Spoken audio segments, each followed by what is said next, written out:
Bonjour et bienvenue sur une nouvelle vidéo sur ma chaîne YouTube, la chaîne du Frussien.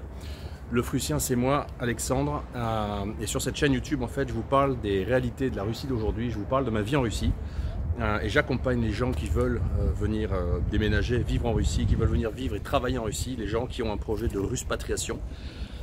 J'accompagne ces gens par le biais du module Ruspatriation que j'ai créé et par lequel sont passées déjà plusieurs centaines de personnes depuis 3 ans. Voilà, j'aide les gens à construire des architectures de déménagement en fait en Russie. Je les aide à bâtir leur projet Russie et je les conseille en leur expliquant les réalités de la Russie d'aujourd'hui, ce que je fais aussi sur cette chaîne. Donc aujourd'hui je suis à Moscou en fait, où j'habite, dans le monastère, au cœur du monastère Novospassky. Donc je vais me déplacer dans le monastère Novospassky et puis je vais vous filmer un petit peu ce monastère qui est selon moi un des plus beaux de Russie et sans doute de Moscou. C'est un des premiers lieux de peuplement de la capitale et il y a les caveaux des Romanov, des parties de la famille des Romanov, des membres de la famille qui n'ont pas été dans la gouvernance directement. Voilà, j'habite juste à côté, donc c'est mon monastère en bas de la maison. Il y a un parc, c'est assez magnifique, vous allez voir. Aujourd'hui, je voulais faire une vidéo en fait sur un sujet. Alors moi j'accompagne sur la Russie.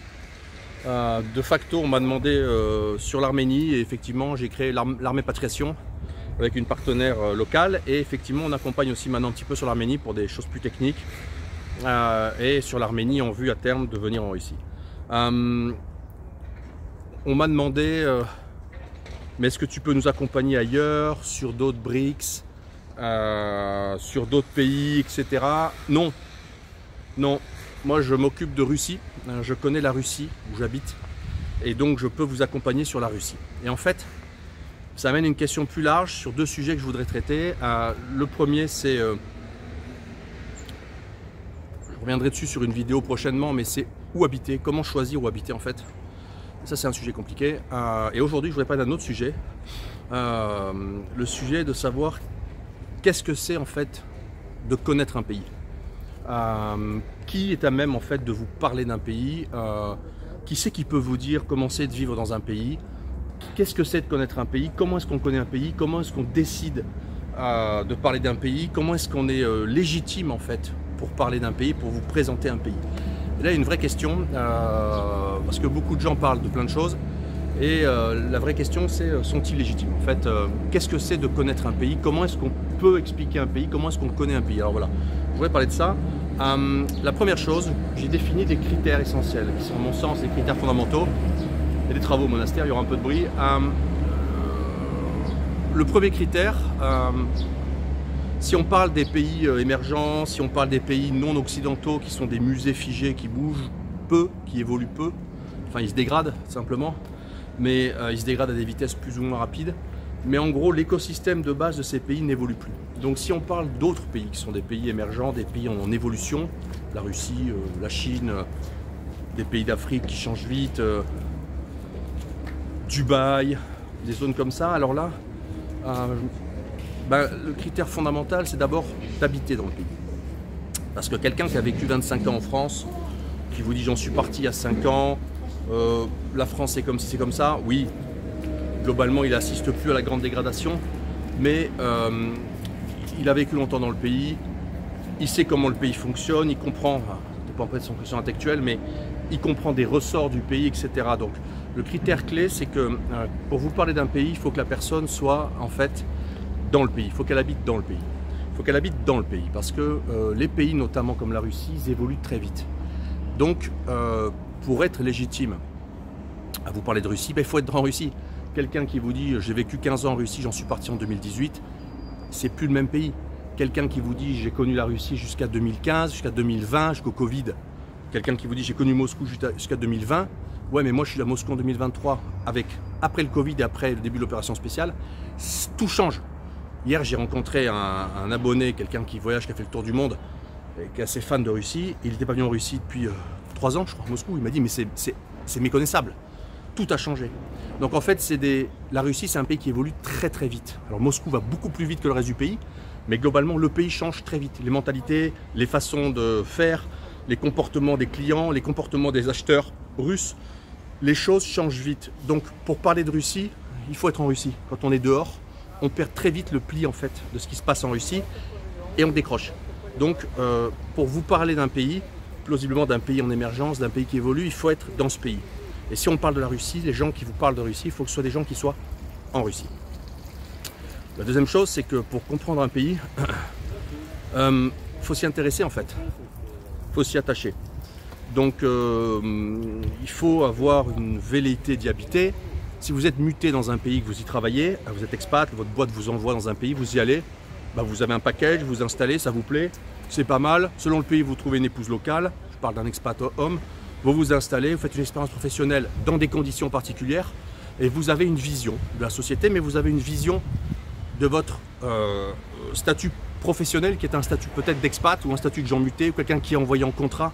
Donc vous avez une vision d'un pays avec lequel votre expérience professionnelle s'est bien passée, mais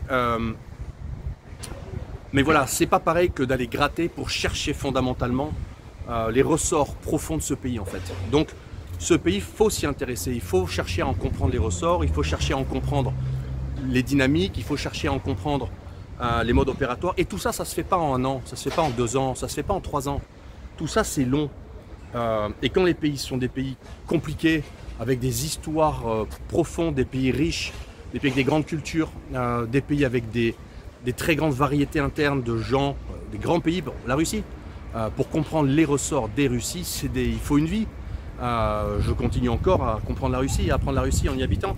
Je découvre encore des Russies, des ressorts russes. Donc tout ça c'est long, tout ça ça prend du temps. Donc il y a s'intéresser au pays, vouloir comprendre, et il y a surtout passer du temps dans le pays. Vous êtes depuis 3 ans dans un pays, vous ne l'expliquez pas, parce que vous ne le comprenez pas. Alors peut-être qu'après 3 ans à Dubaï, on a compris beaucoup de ressorts de Dubaï, mais après 3 ans en Russie, vous n'expliquerez pas la Russie. Parce que la Russie, c'est un pays super compliqué à comprendre. Il y a des choses très difficiles à comprendre, des choses qu'on ne comprend pas d'ailleurs. Donc il faut être dans le pays, il faut s'intéresser à ce pays, il faut vouloir s'intéresser, il faut du temps et de l'expérience, il faut des années, du temps, de l'expérience passée dans ce pays. Ça, c'est des conseils pour des gens qui sont intéressés à aller dans des pays X, Y, Z et qui cherchent en fait des gens pour les accompagner dans ce pays. Quand vous parlez à quelqu'un qui vous accompagne dans une zone, assurez-vous que cette personne aime ce pays, que cette personne vit dans ce pays, que cette personne, on va en parler maintenant, que cette personne en fait aime ce pays sans l'idéaliser. C'est-à-dire qu'en fait, il faut que la personne puisse de façon égale vous dire ce qui va et ce qui ne va pas. Alors il ne faut pas tomber dans l'idéalisation et il ne faut pas tomber dans la critique permanente. C'est très français de toujours se plaindre que ce ne soit pas comme chez nous et que chez nous on fait comme ça. Oui, ben, chaque pays a des points forts, chaque pays a des points faibles et il n'y a pas de paradis sur terre. Mais voilà, la personne qui doit vous accompagner sur une zone, la personne qui est légitime à vous accompagner sur une zone, c'est une personne qui est capable de vous dire les points forts, qui est capable de vous dire que le pays n'est pas fait pour vous en fait. Voilà, c'est quelqu'un qui a le courage et la franchise de vous dire moi je serais vous, j'irai pas, vu votre parcours, vu votre profil, vu votre mentalité, voilà. Ou de vous dire ça va être difficile. Donc voilà, donc la personne qui peut vous conseiller sur un pays, c'est la personne qui est dans le pays. C'est la personne qui a l'expérience du pays, c'est la personne qui a une vision juste, balancée du pays. Il faut que ce soit une personne qui aime le pays. Parce que pour s'y intéresser, il faut l'aimer. Donc vous ne pouvez pas avoir quelqu'un qui vous conseille sur un pays en n'appréciant pas ce pays.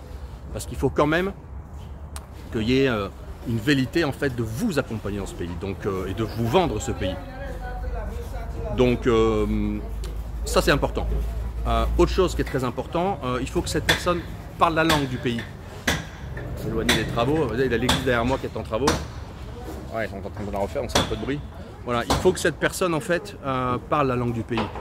Quand on ne parle pas la langue d'un pays, alors quand on ne parle pas la langue de la Russie, il y a un tas de choses qu'on ne comprend pas en fait. Et quand on commence à bien parler russe ou à mieux parler russe, ou à comprendre le russe, eh bien il y a un tas de choses qu'on comprend beaucoup mieux en fait. Donc on comprend mieux les gens, on comprend mieux les sous-entendus, on comprend mieux les ressorts culturels. Donc il faut que la personne connaisse la langue du pays, pour que la personne ait déjà fait face aux citoyens du pays en parlant leur langue. Ça c'est la surface. Et maintenant il y a les choses, ça c'est les choses inévitables. Sans ça vous ne connaissez pas vraiment un pays. Et puis maintenant il y a les choses plus profondes et fondamentales qui à mon sens font qu'on connaît vraiment un pays. Le premier c'est le travail. Quand vous n'avez pas travaillé avec les gens dans un pays, bah, il vous manque quelque chose quoi. Il vous manque quelque chose. Quelqu'un qui a travaillé avec des locaux dans un pays, ils voient toute une facette que si vous ne l'avez pas, si vous ne la savez pas, cette facette, ben, il vous manque quelque chose. Quelqu'un qui a travaillé dans un pays, qui a embauché des citoyens de ce pays, qui a piloté des citoyens de ce pays, qui a managé des équipes humaines de ce pays, voilà, il a une connaissance du pays. Quelqu'un qui a travaillé, on parle de la Russie, quelqu'un qui a travaillé pour des entreprises russes, quelqu'un qui a travaillé pour le secteur privé. Moi, j'ai travaillé pour le secteur privé russe, j'ai été embauché dans des groupes. J'ai travaillé pour le secteur public russe, j'ai travaillé pour l'État. Je suis entrepreneur, j'ai des employés, je pilote des équipes, j'ai des Russes sur mon payroll. Donc, j'ai une expérience professionnelle qui est réelle, elle est de terrain. Si vous êtes dans un pays, que vous vivez en français et que vos clients ne sont pas des locaux, ouais, ça existe, mais il vous manque quelque chose. Vous n'avez pas cette expérience. Donc, l'expérience profonde, c'est vivre dans le pays, l'apprécier à juste valeur pour ses points forts et comprendre ses points faibles, c'est de parler la langue, c'est d'avoir travaillé avec les gens dans ce pays. D'avoir travaillé avec des gens, c'est d'avoir travaillé avec des équipes russes, d'avoir travaillé pour les institutions, c'est d'avoir travaillé pour l'État, c'est de comprendre tous ces immenses ressorts, parce que tout ça c'est différent. Et tout ça, ça vous donne encore des clés de compréhension. Chose fondamentale pour connaître un pays, pratiquer humainement les gens de ce pays, se marier avec un ressortissant du pays, avoir une femme russe, avoir un époux russe pour une femme étrangère, faire des enfants. Quand vous êtes marié avec un ressortissant de ce pays, vous comprenez beaucoup mieux plein de choses. Vous rentrez dans la vie réelle, vous rentrez dans la profondeur humaine. Et puis après, il y a, chose fondamentale, les enfants. Tant que vous n'avez pas d'enfants, en règle générale, vous n'êtes pas complètement adulte déjà, mais surtout, tant que vous n'avez pas pratiqué le fait d'avoir des enfants dans un pays étranger avec un partenaire étranger, citoyen de ce pays, là, il vous manque une grande facette pour comprendre le pays, parce que les enfants, c'est ce qui rend adulte. Et avec la dimension interculturelle, là, vous rentrez dans autre chose. Quand les enfants commencent à aller à l'école, les enfants vont à l'école, ils intègrent un système scolaire comme la Russie, par exemple, qui est entièrement différent du système scolaire français, belge, suisse ou canadien, rien à voir. Les logiques ne sont pas les mêmes. Et puis du coup, vous fréquentez le système scolaire russe qui forme les citoyens. C'est là que ça se passe, c'est là que tout arrive. C'est l'école qui forme les citoyens du pays de demain. Donc c'est la clé, elle est là. Et puis quand vous êtes parent, vous fréquentez d'autres parents. Donc vous êtes confrontés aux gens qui, comme vous, ont des enfants, sont confrontés aux mêmes problèmes, et vous rencontrez le pan de la société dominante, c'est-à-dire les pères et les mères de famille. Et vous les rencontrez pas en mode on va boire un verre, on va faire une affaire, vous les rencontrez en mode on a nos enfants à élever et on a les mêmes problématiques face au dispositif éducatif de ce pays. Et vous comprenez 1 million de choses différemment. Donc quelqu'un qui a une expérience profonde dans le pays, c'est quelqu'un qui connaît le pays, c'est quelqu'un qui travaille dans le pays, c'est quelqu'un qui vit dans le pays, c'est quelqu'un qui parle la langue du pays, c'est quelqu'un qui apprécie ce pays, c'est quelqu'un qui a pratiqué ce pays du point de vue professionnel, parce que quand on travaille, quand on réside dans un pays mais qu'on ne travaille pas avec les gens de ce pays, manque beaucoup quand même pour comprendre les ressorts fondamentaux du pays. Et puis c'est quelqu'un qui vit en adulte responsable dans ce pays, c'est-à-dire qui fait des enfants, qui épouse un conjoint de ce pays, qui vit avec des pans de culture de son conjoint, c'est-à-dire vivre à la russe, vivre à la française, mais vivre à la russe aussi. C'est avoir des enfants, les élever dans un pays étranger. C'est ça, en fait, qui fait de la personne à qui vous allez parler quelqu'un de légitime pour vous parler d'un pays, parce que c'est une personne qui a fait en grande partie le tour fondamental du pays. Et le tour fondamental du pays, ça implique les choses que je viens de citer, c'est-à-dire de vivre, d'avoir des enfants, de travailler dans ce pays, de travailler avec les gens de ce pays, de savoir ce que c'est que de travailler avec des acteurs privés de ce pays, de savoir ce que c'est de piloter des gens de ce pays, de diriger des gens de ce pays, d'être employé par les gens de ce pays, de comprendre comment ça se passe dans l'entreprise, de comprendre qu'est-ce que c'est les ressorts économiques, de comprendre comment c'est le business, parce que c'est ça qui fait tourner le monde, c'est le commerce. Donc les deux choses qui font tourner le monde, c'est le commerce et c'est les enfants. Sans commerce, il n'y a plus rien, c'est l'effondrement, et sans enfants, c'est la disparition. Donc les deux choses fondamentales dans un pays, c'est le commerce et c'est les enfants. Et pour être légitime à ouvrir votre gueule sur un pays, il faut y habiter, il faut y élever des enfants, il faut avoir le courage d'en faire déjà, le courage d'en faire et le courage de les élever dans ce pays. Donc voilà, c'est ça un petit peu, c'est ça un petit peu d'être légitime pour parler d'un pays. Bruit des travaux s'est arrêté. Voilà, ça c'était les jardins de Novospassky. Bah écoutez, c'est un peu tout pour aujourd'hui. Téléchargez mon livre blanc sur la Russie. Moi, Prussien, ben, je suis entrepreneur dans ce pays. Je travaille qu'avec des Russes. Mes clients sont étrangers, mais j'ai des clients russes. Je fais des usines kazakhs. On lance des startups avec des boîtes d'Eurasie. Je travaille avec des clients chinois maintenant pour lesquels on recrute. J'ai des employés russes, je travaille pour des Russes, je travaille pour l'État russe. J'ai des gros projets. Voilà, je travaille avec des oligarques russes. J'ai vu comment vivent les familles russes d'oligarques. Je me suis occupé de leurs enfants. Voilà, j'ai 2 enfants, moi. Comme beaucoup de Russes, je fais 2 enfants. Et je les élève dans le système russe, l'école russe, publique. C'est bien l'école russe. L'hôpital russe, c'est bien aussi, Moscou. Il y a 1 600 000 Russes qui naissent chaque année. Donc les Russes font maintenant des enfants. On reparlera de la démographie en Russie. On entend tellement de mythes là-dessus que je vais en reparler. J'ai beaucoup fait d'articles sur la démographie sur mon blog. Je mettrai le lien dans la description de la vidéo. Mais on va en reparler. Donc voilà, c'était un peu la conseil. Quand vous avez quelqu'un qui vous vend un pays, qui vous explique qui c'est sur le pays, creusez un peu. Essayez de comprendre un petit peu la profondeur réelle de l'expérience de cette personne dans ce pays. Et à quel niveau en fait, de maturité d'adulte et d'expérience réelle, professionnelle et parentale il a eu.